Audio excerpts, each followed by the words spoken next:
I'm Kevin Kim. I'm a real estate investor, community organizer. I lead AI workshops for baby boomers in Colorado. But in my spare time, I teach blues dancing. On the surface, those worlds don't seem to have anything in common, but at my core, I am a translator. I spend my days taking complex issues, intimidating ideas, and turning them into practical steps and solutions.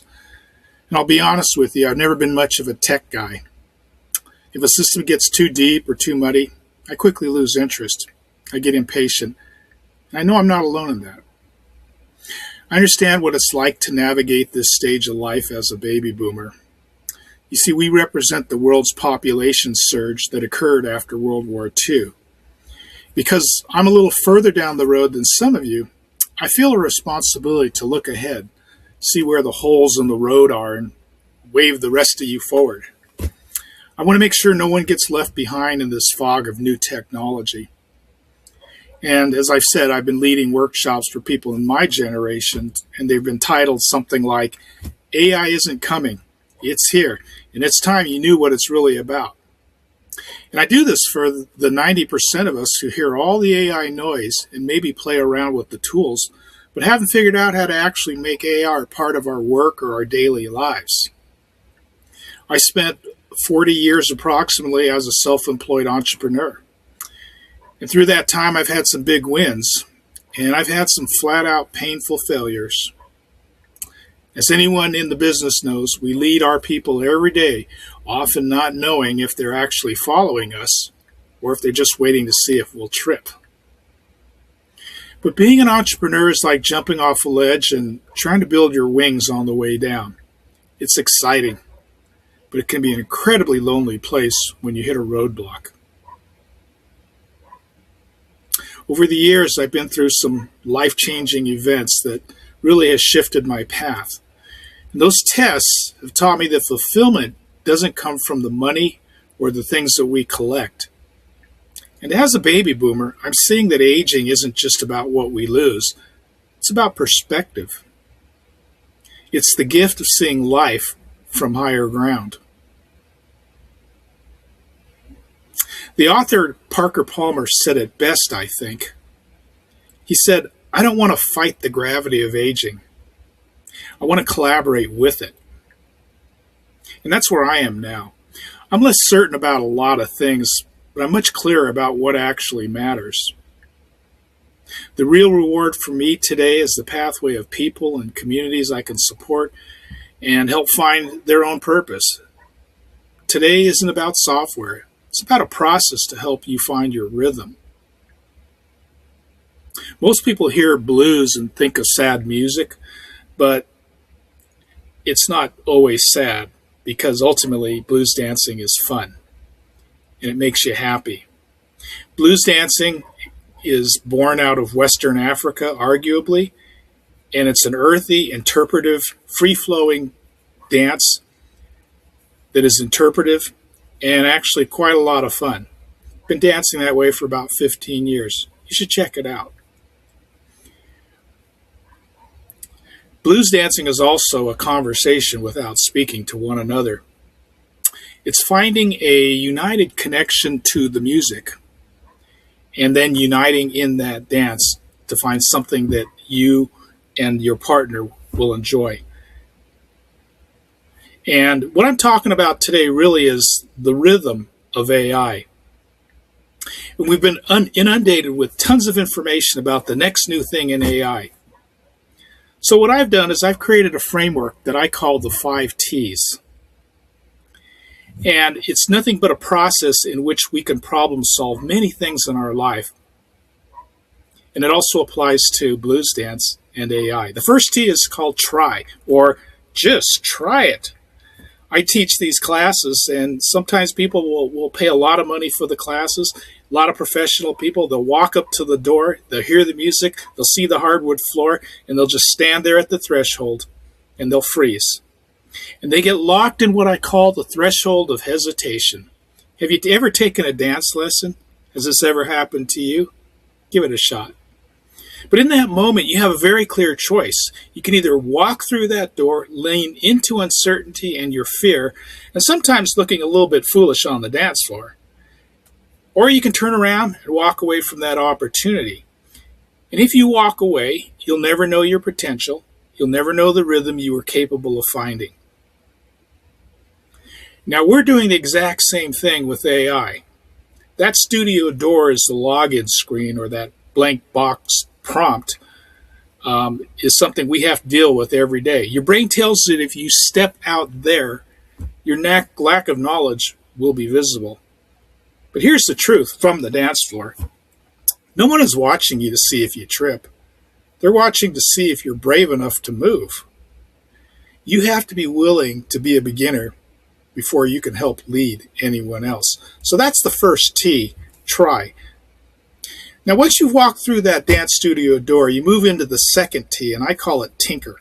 And think back to Tinker Toys, those wooden wheels and sticks that, well, maybe not you, but I played with as a kid, which was a long time ago. And there wasn't a right way to do it. You just sat on the floor and put pieces together to see what you could build. And to me, that was really the art of discovery. In blues dancing, we do the exact same thing. Before we ever try a complex turn, we spend time just finding our weight. We shift from one foot to the other.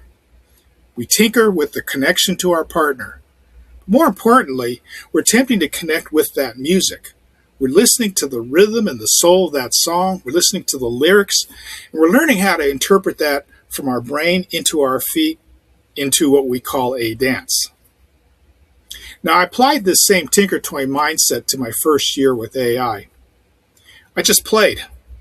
I wasn't trying to be perfect. I was just getting a feel for the rhythm of the machine. You don't get confidence to lead by reading a book or a manual. You get it by tinkering until the movement becomes natural. Competence breeds confidence. The third T is the test. This is where we step into our real world. And in blues dancing, this is called the social dance. You start dancing with different partners to different kinds of music. And at first, you're tense. You got that concentration scowl on your face. But then something shifts. The light bulb goes off and you just start to relax. That scowl turns into a smile as you realize that you're actually keeping beat with the rest of the room. And your partner hasn't walked off the dance floor because of you. And this is a place to start validating the information from the lessons and the practice of blues dance. And on the dance floor, your goal is simple: to complete a full dance. In my professional life, this test happens in the AI workshops I lead for baby boomers. And I've had sessions where the room was packed, and I've had sessions where only 5 people showed up. And as an entrepreneur and an organizer, those are vulnerable moments. But the goal is still the same. You got to stay with the music. So when you apply AI to a real task, the test isn't about being perfect. If the output is clumsy, it's just a signal. It's the music telling you your footing is off. You don't leave the dance floor. You just adjust, listen closer, and finish the dance. The test is about having the resilience to stay in the game until the technology starts to feel like a partner. The fourth T is trial. In my classes, this is where we define what lead and follow actually mean. I often ask my students, what is the role of the leader and what is the role of the follow? And they always get this right. Leads lead and follows follow. But a trial is more than just a dance. It's a search for an answer. Every dance is an opportunity to improve who we are as a social dancer.